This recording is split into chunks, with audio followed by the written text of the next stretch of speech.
오늘 저는 여러분과 함께 깨어진 사람이라는 제목으로 은혜의 말씀을 나누고자 합니다.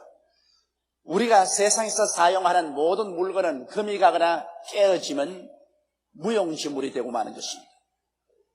그러나 하늘나라에서는 하나님이 사람을 사용하실 때 언제나 그 사람이 금이 가고 깨어져야 귀하게 사용이 될 수 있습니다. 하늘나라에서는 깨어지지 않은 사람은 도무지 소용이 없습니다. 그렇기 때문에 하나님이 사용하시려고 하는 사람이나 하나님이 축복해 주시려고 하는 사람은 반드시 깨뜨리십니다. 생활의 여러 가지 풍파를 통해서 역경에 부딪히게 함으로 고난에 처하게 함으로 하나님께서 깨뜨려서 사용하시는 것입니다. 그러므로 우리 하나님이 사용하신 사람들을 우리 역사적으로 살펴보면 하나님 손에서 깨어지지 않은 사람이 없습니다. 아브라함은 믿음의 조상이었지만 장장 25년 동안에 계속적으로 하나님의 손에 의해서 그는 깨어졌었어요. 그 나이 100살이 됐을 때는 완전히 깨어져서 믿음과 순종에 부족함이 없는 사람이 되었었어요. 이삭은 모리아산에서 순식간에 깨어졌었어요. 뭣도 모르고 제사 지내러 아버지와 따라갔다가 자기가 제물이 되어야 되는 것을 알게 되었고, 아버지가 그를 묶어서 제란에 얹어서 칼로서 잡으려고 할 때 그는 벌써 그 마음속에 산산조각으로 깨어졌었습니다. 그래서 이삭은 일생 동안 하나님 앞에 믿음과 순종의 제물의 생활을 했었습니다. 야곱은 20여 년의 나그네 생활 동안 수없이 많이 부딪혀서 상처투성이의 인물이 되었고, 결국에는 그는 한도뼈가 어그러지는 고통 속에서 완전히 깨어지고 믿음과 순종의 사람이 된 것입니다. 요셉같이 깨끗한 청년도 그는 깨어져야만 됐었습니다. 그래서 그는 형제들에게 모함을 당해서 종으로 팔렸었습니다. 귀한 가정의 귀동자가 종이 되어가지고서 처참하게 짓밟히고 억울한 누명을 쓰고 감옥에 들어가서 희약 없는 감방 생활을 하면서 그는 깨어졌어요. 가루와 같이 되었었어요. 모세 보십시오. 얼마나 이게 양양하고 장대한 청년이었지만은 그가 하나님이 사용하려고 할 때 모함을 당하여 추방당하게 됩니다. 아라비아 광야에서 40년 동안 태양과 바람과 모래떨판과 양떼들을 친구로 삼아서 세월을 보내면서 그는 버림받은 심정으로 깨어지고 마는 것입니다. 80이 되었을 때는 하나님 앞에 사용되는 지극히 온유하고 순종하는 사람이 되고 말하는 것입니다. 이러므로 우리가 역사를 통해서 보게 될 때 하나님이 사용한 사람들 중에서 깨어지지 않은 사람은 아무도 없습니다. 성경 야고보서 1장 2절로 4절에 보면 이렇게 기록하고 있습니다. 내 형제들아, 너희가 여러 가지 시험을 만나거든 온전히 기쁘게 여기라. 이는 너희 믿음의 시련이 인내를 만들어내는 줄 너희가 알미라. 인내를 온전히 이루라. 이는 너희로 온전하고 구비하여 조금도 부족함이 없게 하려 함이라. 그러면 우리들은 왜 깨어져야만 할까요? 깨어지지 않고는 하나님이 우리를 사용하실 수 없을까요? 우리가 깨어져야 될 첫째 이유는 인본주의가 깨뜨려져야만 하는 것입니다. 아담과 하와가 하나님을 반역하고 나올 때는 하나님 아닌 자기 중심의 삶을 주장하고 나온 것입니다. 인간은 원래 지어졌을 때 하나님을 섬기면서 살 수밖에 없도록 만들었습니다. 인본주의 아니라 신본주의요, 인간 주체가 아니라 하나님 주체로 살도록 만들어진 것입니다. 그렇기 때문에 사람은 형용컨대 집이라고 말했습니다. 집에는 주인이 들어와 있어야 그 집이 온전하게 되는 것입니다. 사람은 그릇이라고 말했습니다. 그릇은 그 내용물을 담아 놓아야 온전하게 되는 것입니다. 그러므로 사람은 그 자체가 주체가 아닙니다. 하나님을 모셔놓은 집이요, 하나님을 모셔놓은 그릇인 것입니다. 그런데도 불구하고 아담은 잘못되어서 하나님을 반역하고 하나님 중심과 하나님 주체의 삶을 포기하고 자기 중심으로 자기 주체로 살 것을 주장하고 나왔습니다. 그러므로 아담 이후에 이 세상에 사는 모든 사람들은 영적인 생활을 잃어버리고 육체로 살면서 인본주의적이요, 자기 주체 사상을 가지고 삽니다. 이러한 사람이 하나님께 사용함을 받으려면 그 자기 주체 사상이 깨어지고 인본주의가 깨어지고 하나님 앞에 빈 그릇이 되어서 나올 수밖에 없는 것입니다. 그런데 하나님 앞에 깨어지고 빈 그릇이 되기 위해서는 시련에 부딪혀서 자기 한계점을 발견하는 것입니다. 인간은 시련과 고난을 통하여 자기의 한계를 발견하기 전에는 하나님을 찾아 나오지 않습니다. 저희 친구 중에 좋은 사람이 있는데 실력이 있고 사회에서도 점점 지위가 향상되어 큰 회사 사장으로 있습니다. 그런데 그에게 제가 직접 간접으로 여러 번 전도했는데 그런 전도할 때마다 비웃습니다. 뭘 예수를 믿나? 이 세상에 다 자기 능력대로 살다가 죽으면 그뿐이지 뭐 예수를 믿어서 천당이 어디냐? 그다 무능력하고 무력한 사람이 하는 짓이지 우리 같은 사람은 그런 것 안 한다고 면박을 주곤 했습니다. 그래서 그 다음에는 전도안수를 거쳤는데 세월이 흘러가고 난 다음 요사이 제가 소문을 들으니까 그런 교회에 열심히 나간다고 했습니다. 왜 나가냐고 물으니까 약으로 고치지 못할 병이 들었대요. 그래서 온갖 병원에 다 다니고 온갖 치료를 다 해봐도 그는 도저히 고칠 수가 없어요. 이제 인간의 한계점에 도달했습니다. 자기 자신 만만하던 그 자신이 한계점에 들어가자 인간의 무능력을 느끼고 비로소 하나님 앞에 깨어져서 하나님을 찾기 시작했다는 것입니다. 인간은 위기를 당하여 자기의 무능력함을 깨달을수록 깨어져 하나님께 의지하게 되는 것입니다. 하나님의 사람으로 장성하기 위해서는 그러므로 육의 사람이 깨어지고 영의 사람으로서 성장에 올라와야 인간은 장성할 수 있습니다. 이렇기 때문에 하나님께서는 원튼 원치 않던 인간을 깨뜨려야 되는 것입니다. 어느 어떠한 사람이라도 예수를 믿고 나오면 벌써 그 육의 사람이 깨어져야만 하는 것입니다. 그리고 하나님께서 사용하기를 원하신 척도에 따라서 적게 깨어지는 사람, 많이 깨어지는 사람의 차이는 있지만은 깨어지지 아니하고 예수 그리스도를 구주로 믿고 하나님을 찾는다는 것은 어불성설인 것입니다. 이러므로 오늘 이 시간에 주를 믿고 하나님 앞에 나온 여러분들은 다 환경에 부딪혀 어떠한 연유이든 간 깨어진 사람들인 것입니다. 그래서 인본주의를 탈피하고 신본주의로 돌아오고 자기 주체사상을 벗어나고 하나님 주체사상으로 들어와 있는 사람인 것입니다. 그 정도의 차이는 있지만 모두 다 이러한 변화를 체험한 사람들이 예수를 믿게 되고 하나님의 백성이 되는 것입니다. 그렇기 때문에 하나님은 우리 사람을 깨뜨리시는 것입니다. 전혀 나는 깨어지지 아니했던 사람은 버림받은 사람인 것입니다. 하나님이 택하지 않은 사람은 하나님이 깨뜨리지 않습니다. 하나님이 택한 사람은 어떠한 환경에도 그를 깨뜨리시는 것입니다.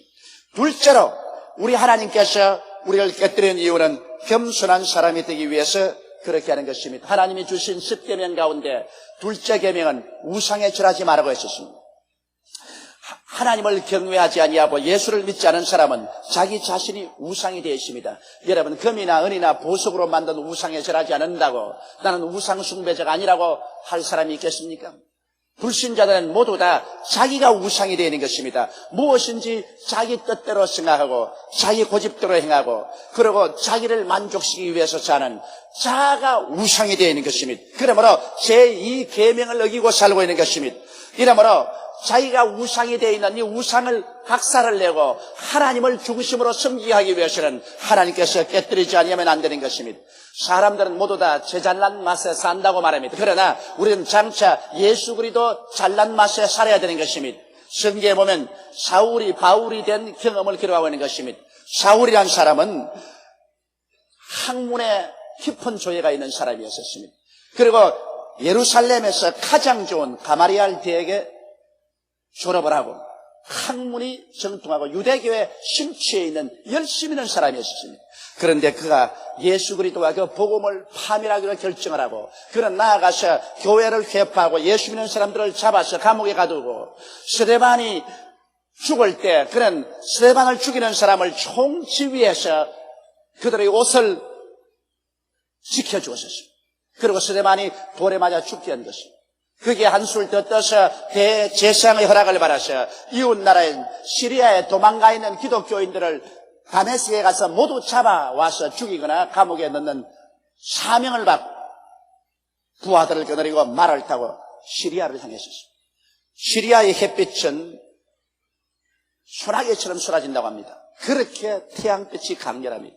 그런 말을 타고 다메섹이 보이는 그 근처까지 갔는데 갑자기 대낮에 햇빛보다 더 밝은 빛이 하늘에서 비쳤습니다. 그는 눈이 부시어 견딜 수가 없어 말에서 떨어졌는데 그때 귀에 음성이 들어봤습니다. 사울아 사울아 어찌하여 너는 나를 핍박하느냐. 내가 가시처를 뒷발질하기에 너만 괴롭다. 주여 뉘시니 나는 너가 핍박하는 예수라. 거기에서 그는 크게 충격을 입었었어. 머리를 들어보니 눈이 장님이 되었습니다. 꼼짝할 수 없어. 자기는 자기 이름을 사울이라고 했습니다. 나는 크다. 사울이라는 것은 나는 크다. 당당하다고 생각했는데 예수님 한번 만나고 그 음성 듣고 난 다음 장님이 되어서 천지를 분간할 수가 없습니다. 그래서 자기와 같이 가던 종자들이 손을 잡고 이끌어서 다메섹에 들어가서 집가라는 조그마한 집에 들어가 그곳에서 사흘 밥 사흘 낮을 먹지도 않고 자지도 않고 금식하며 그는 부르짖어 기도한 것입니다. 거기에서 사울은 깨어졌습니다. 나중에 아나니아라는 하나님 사람이 와서 안수해 주매 그가 성령을 받고 눈에 비늘 같은 것이 떨어졌습니다. 그때 그는 그 이름을 사울에서 바울로 바꾸었습니다. 바울이라는 것은 지극히 적다는 것입니다. 그가 예수를 발견하기 전에는 내가 그래도 굉장한 사람이다. 나는 제일 크다. 그러나 그가 예수님을 발견하고 난 다음에는 나는 바울이다. 나는 참 작은 사람이다. 일평생을 바울은 깨어져서 주님 중심으로 하나님을 모시고 살았던 것입니다. 이와 같이 하나님께서 우리에게 시련에 부딪히가는 것은 우리가 깨어져서 겸손한 사람이 되게 하기 위한 것입니다. 내가 깨어졌나 깨어지지 아니었나 그것을 알아보려고 하면 내가 하나님 앞에서 겸손하냐 겸손하지 않냐 그것을 알아보면 하는 것입니다. 안 깨어진 사람은 그 누구나 사울입니다. 나는 크다.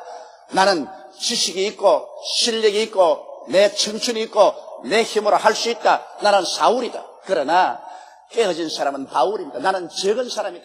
나는 인간의 힘으로 아무것도 할 수 없는 사람이다. 오직 주 예수를 믿고 하나님께 의지해서 내게 능력 주시는 자 안에서 내가 능침을 하심이 없다. 이러한 신앙으로 들어온 바울이 될 때 이 사람은 깨어진 사람인 것입니다. 이러므로 오늘 하나님께서 우리를 깨뜨려서 크다고 생각하는 자기 우상을 없애버리고 하나님 앞에 겸손하게 엎드리게 하기 위해서 시련을 보내주시는 것입니다. 여러분 우리가 시련과 환난을 당하게 되면 얼마나 자기가 보잘것없이 보이는지요. 하나님 앞에 엎드려서 먼지와 티끌이 되어서 회개하고 하나님을 의지하게 되는 것입니다. 겸손한 사람, 이 사람 깨어진 사람인 것입니다.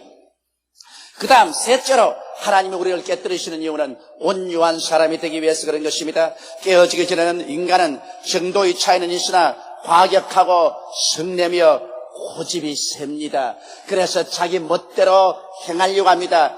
여러분 짐승들도 보십시오. 온유하지 않은 고집이 센 싸나운 짐승들은 사자나 호랑이나 늑대나 일이나 이런 모든 짐승들은 저 험산 줄령에서 살고 사람을 떠나서 사람을 대적합니다. 그러나 온유하고 길들인 짐승 가축들은 소나 말이나 개나 이런 짐승들은 사람과 함께 살고 편안한 곳에서 살고 있는 것입니다. 사람들도 온유하지 못한 과격하고 성내며 고집이 센 사람들은 하나님을 멀리하고 하나님을 반역하고 삽니다만 깨어지고 온유하고 길들임을 바라는 사람들은 온순하여 하나님께 순종하고 믿고 하나님과 함께 살게 되는 것입니다. 모세를 보십시오. 모세는 애굽의 바로의 딸의 양자로 들어가서 바로의 왕궁에서 자랐습니다. 온갖 호사를 극치로 누리고 그리고 애굽의 최고 학부를 나와서 학문이 있었습니다. 그는 지식이 있고 웅변을 하고 몸도 건강하고 당당했습니다. 나이 40이 되어 자기 민족을 돌보기 위해서 밖에 나가봤습니다. 자기의 민족 이스라엘 백성들이 종이 되어서 이스라엘 간역자에게 호되게 고난을 당하면서 일하고 있는 것을 보았는데 한 곳에 가니까 저 애굽의 간역자가 이스라엘 사람들을 붙잡아서 때리는 장면을 보았습니다.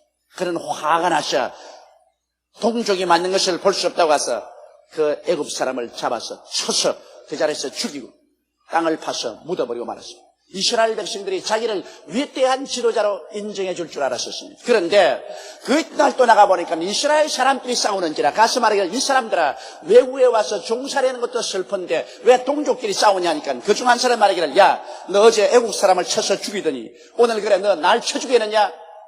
그러고 난 다음에 자기 동족이 자기를 고발했었습니다. 그는 왕의 진노를 피해서 미디안 광야로 도망을 쳤습니다.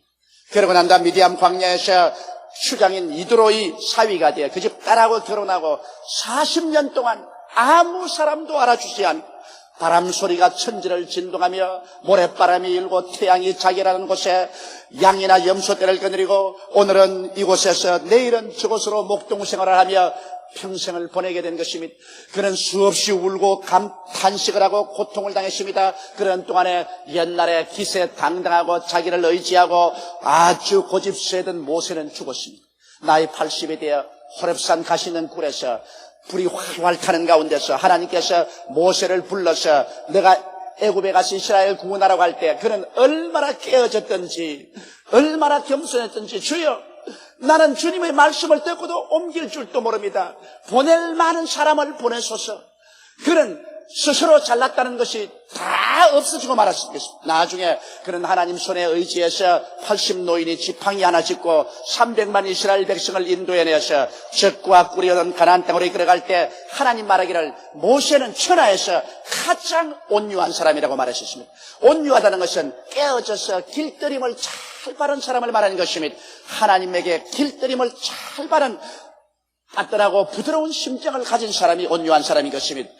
요셉 보십시오. 요셉은 형들 앞에서 자기를 자랑했습니다. 아버지의 편애를 받아서 채색옷을 입고 형들은 들에 가서 목축을 해도 아버지 품에 앉아서 따뜻한 밥을 먹고 편안하게 살고 그래서 고집이 세고 이기주의적이고 무례한 이였습니다. 그러나 하나님이 요셉을 사용하시려고 하실 때 형들에게 버림을 받아서 17살에 미디안 대상들에게 종으로 팔려서 애굽의 보디발의 집 몸종이 되었고 그곳에서 억울한 누명을 받아 한 번 들어가면 다시 나올 기약이 없는 시위대 감옥에 들어가서 기약 없는 감방 생활을 했었습니다. 그런 또한에 13년의 기나긴 옥고와 고통 속에 요셉은 깨어졌었습니다.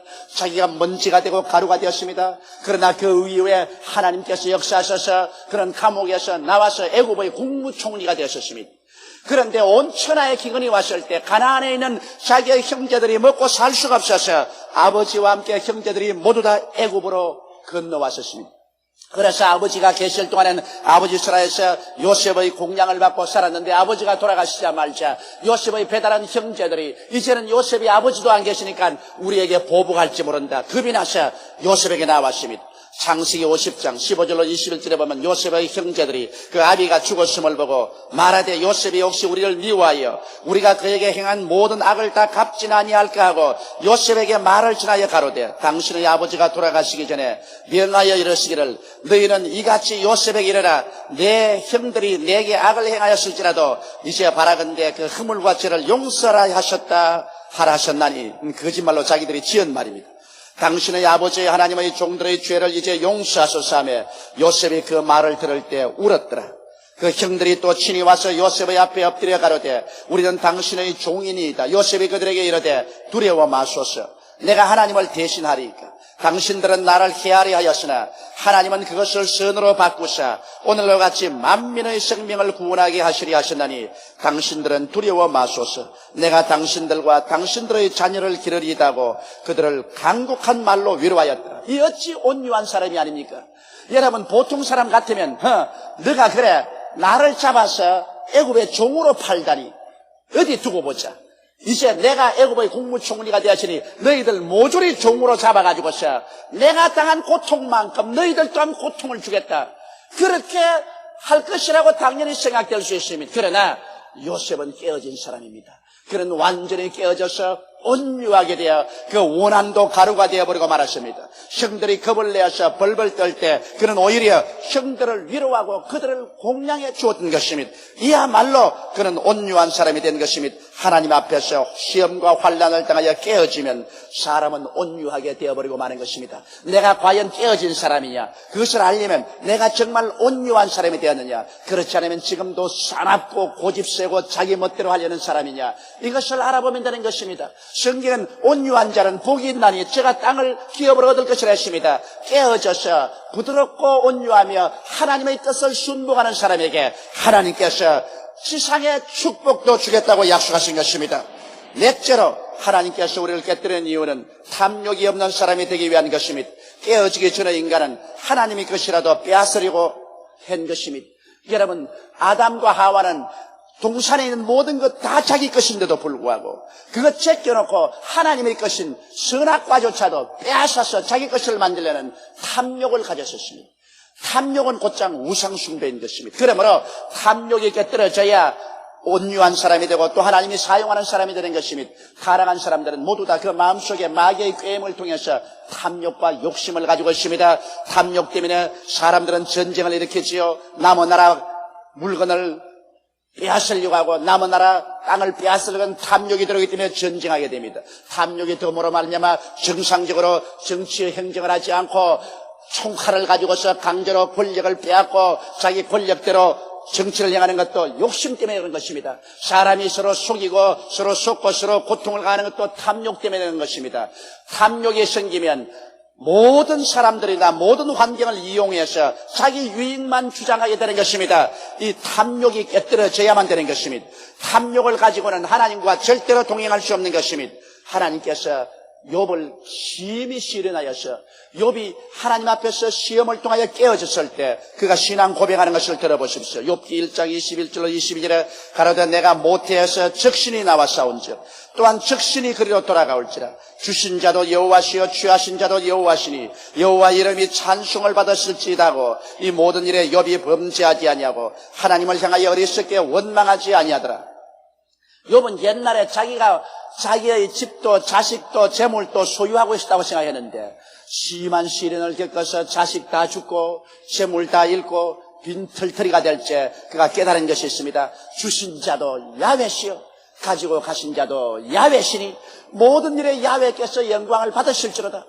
결국 우리는 소유자가 아니라는 것을 욥은 깨달은 것입니다. 삶의 소유주가 아닌 관리자, 즉 청지기의 본연의 모습으로 돌아간 것입니다. 여러분, 인생들이라는 것은 아무것도 소유한 것이 없습니다.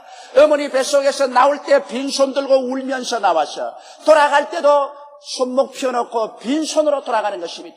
인생의 살 동안에 우리가 가지고 있는 것은 하나님께로부터 맡겨진 청지기로서의 우리는 인생을 사는 것입니다. 이것을 깨닫지 못하는 어리석은 사람이 되는 것입니다.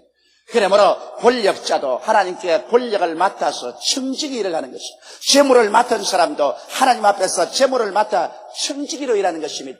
이것을 깨닫기 위해서는 시련을 겪어야 되는 것입니다. 환난을 당하고 시련을 통해서 자기가 깨어질 때 비로소 아무것도 소유한 것이 없다는 것을 알게 되고 그 무엇이든지 하나님 앞에서 하나님의 뜻을 쫓아 권력도 행사하고 물질도 행사해야 된다는 것을 알게 되는 것입니다. 이러므로 탐욕이 없는 순수한 사람이 되게 하기 위해서 우리 하나님께서는 시험과 환난을 통해서 우리를 깨뜨리는 것입니다. 깨뜨리고 난 다음 하나님이 권력도 주시고 재물을 태산같이 주신다 하더라도 그것에 신참하지 아니하고 욕심으로 그것을 사용하지 아니하고 하나님의 뜻을 쫓아 하늘나라를 위해서 이웃을 위해서 선한 일을 위해서 나누며 살 수 있는 사람이 되게 만들어 주시는 것입니다. 다섯째로 하나님께서 깨뜨린 이유는 전폭적으로 하나님께 의지하는 사람을 만들기 위한 것입니다. 깨어지고 자기의 힘의 한계가 확실히 노출되고 인간으로 살 수 없는 것을 알게 될 때는 사람은 천부의 여지 없어서 손들고 옵니다고 두 손 바짝 들고 나오게 되는 것입니다. 여러분, 바울 선생은 위대한 하나님의 종이요 위대한 믿음의 사람이었습니다만 하나님께서 바울 선생을 그득그득 심히 어려운 환경으로 밀어넣으셨습니다. 그래서 바울이 거기에 산산조각으로 깨어졌습니다. 그의 고백을 고린도후서 1장 8절로 9절에 보면 알 수 있습니다. 형제들아, 우리가 아시아에서 당한 환난을 너희가 알지 못하기를 원치 아니하노니 힘에 지나도록 심한 고생을 받아 살 소망까지 끊어지고 우리 마음에 사형선고를 받은 줄 알았으니 이는 우리로 자기를 의뢰하지 말고 오직 죽은 자를 다시 살리시는 하나님만 의뢰하게 하심이라. 우리 하나님께서는 사람들을 그대로 내버려 놓으면 사람은 자기의 지혜나 지식이나 능력이나 자기 청춘을 의지하고 자신만만하게 생각합니다. 그러나 하나님께서 일단 환난과 시련을 보내셔서 깨뜨려 버리면 자기 자신이 의지하는 것이 하나도 없이 모래성같이 무너지는 것을 볼 수 있는 것입니다. 이것이 다 무너지고 나면은 별 도리 없이 천지를 지으신 야훼 하나님께 항복하고 두 손 들고 나와서 하나님을 의지할 수밖에 없습니다. 인간은 깨어지면 깨어질수록 더 깊이 하나님을 의지하게 되고 자기의 무력을 깨달으면 깨달을수록 더 하나님 앞에 나와 하나님을 믿게 되고 하나님의 귀한 그릇이 되는 것입니다. 성도의 일생은 그 차이는 있으나 계속하여 깨어짐의 연속입니다. 깨어지면 깨어질수록 더욱 신령한 사람으로 장성하고 더욱 순종과 믿음이 자라게 되는 것입니다. 순종과 믿음이 자랄수록 하나님께서 더욱 크게 사용하시는 그릇이 되는 것입니다. 이러므로 하나님은 깨어진 사람을 찾습니다. 하나님은 사람들을 찾으면 하나님의 손에서 무자비할 정도로 인생들을 깨뜨리시는 것입니다. 그래서 깨어진 만큼 하나님의 은총과 축복을 받고 또 더 축복을 주시는 깨시는 것입니다. 한편으로 하나님의 은혜와 축복을 체험하면서 다른 면에는 하나님의 채찍과 고통 속에 깨어지면서 사는 것이 우리 기독교 신앙인의 일생인 것입니다. 오늘 이 아침에 나는 과연 깨어진 사람인가? 가슴에 손을 얹고 여러분 생각해 보시기 바랍니다. 여러분이 깨어진 사람이면 인본주의로 쓰지 않고 신본주의로 쓰며 자기 주체로 살지 않고 하나님 주체로 사는 것을 발견하게 될 것입니다. 자기가 깨어진 사람인 것을 알려면 자기가 하나님 앞에 겸손한가 하는가를 살펴보면 알 것이요, 하나님 앞에 온유하여 순복하는가 하는가를 살펴보면 알 것입니다. 탐욕이 사라지고 그 무엇이든지 아무런 욕심 없이 하나님 앞에 서 있는 자기 자신을 발견하게 되면 깨어진 것을 알게 될 것이요, 모든 일에 하나님을 의지하고 하나님을 찾는 마음이 있으면 그 사람은 깨어진 사람인 것입니다. 여러분, 우리는 깨어져야만 하는 것입니다. 세상에는 깨어지면 못 쓰지만은 하늘나라에는 깨어지지 않은 사람은 전혀 들어갈 수도 없고 쓸 수도 없는 것입니다. 천국에 들어가는 제1보로부터 시작해서 벌써 깨어진 사람인 것입니다. 그러나 깊이 들어가면 들어갈수록 깊이 깨어져야만 하는 것입니다. 우리 다 같이 고개숙여 기도드리십시다. 전능하시고 거룩하신 아버지 하나님, 깨어지지 않은 사람은 육으로만 사는 사람입니다. 피상적으로만 살고 세속적으로만 살고 감각적으로만 살고 흙에 부착해서만 삽니다. 깨어지지 않은 사람은 이 세상 건너편에 영적인 세계가 있는 것을 전혀 알지 못합니다. 그러나 아버지 하나님, 깨어진 사람은 흙을 떠나서 영의 세계를 바라보게 되며 피상적인 세계를 떠나서 깊이 있는 세계를 보게 되며 감각적인 세계를 떠나서 신령한 세계를 들여다볼 수 있게 됨을 감사하옵나이다. 우리 아버지께서 우리를 깨뜨려서 십자가에 못 박이신 예수 그리스도가 자연인이 아닌 하나님의 아들이며 자연적으로 비명 행사한 것이 아닌 우리를 대속하기 위해서 십자가에 고난당한 것을 알게 만들어 주심을 감사하옵나이다. 내 아버지 하나님이시여, 내 백성이 지식이 없어 망한다고 호세아 선지자가 외쳤는데 오늘날 또 영적인 지식이 없어 수많은 사람들이 멸망의 길을 걸어가고 있습니다. 하나님 아버지여, 오늘 이 성회에 참석한 성도들은 하나님의 부르심을 받고 깨어져서 영적인 세계를 바라볼 수 있는 눈을 얻게 된 것을 감사합니다. 아버지 하나님, 더욱 깨어지게 도와주시옵소서. 더욱 깊이 하나님 주체로 살고 겸허해지고 온유해지고 우리 아버지 더욱 탐욕에서 벗어나게 되고 더욱 하나님만 의지하는 우리들이 되게 도와주시옵소서. 하늘의 깊은 은혜 속에 들어가서 하나님과 함께 동행하는 우리들이 되게 도와주시옵시고, 주님 오실 날이 눈앞에 가까운 이 시점에 주님 오실 때 기쁨과 즐거움으로 주를 맞이하는 우리들이 되게 도와주옵소서. 하나님 아버지, 오늘 아직 예수를 믿지 않은 사람은 오늘 이 시점에 하나님 앞에 들어오는 결단이 일어나게 도와주시옵소서. 자기를 깨뜨리고 하나님 앞에 항복하는 위대한 결단이 오늘 이 아침에 이루어지게 도와주옵소서. 우리 주 예수님 이름으로 기도드리옵나이다. 아멘.